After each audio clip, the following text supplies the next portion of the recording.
ያገባሁስ በጥርጣሬ ነበር። እንዴት? ከቀድሞ ፍቅረኛት ጋር የጨረስሽ አልመሰለኝም ነበር። በመጨረሻም ግን ትዳርሽ እንደመረጥ አረጋግጠሽልኛል። ምሩ ስላገባች ምን እየተሰማ ነው? ግዴታ ማግባት ነበረባት እናቷን ለማሳከም። እንዴት?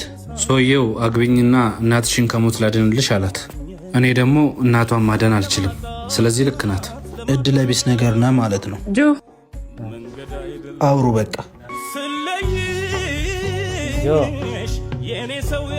አዘንክብኝ አይደል? የህይወት ምርጫ አንዳንዴ ልክ አይደለም። ከሁለት አንድ መምረጥ ግዴታ ሆኖብኝ ነው። አውቃለሁ። ሁኔታው ነው ይህን መንገድ የመረጠልሽ፣ አንቺ አይደለሽም። አልተቀየምኩሽም። እውነት እውነት አመሰግናለሁ። አንተስ ስለ ህይወት ምን እያሰብክ ነው? ህይወት ራሷ እንድትመራኝ ፈቅጄ እኖራለሁ።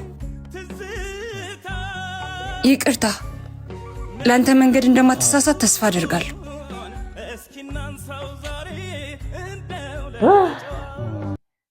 ገንዘብ የሌለው ወንድ በቃ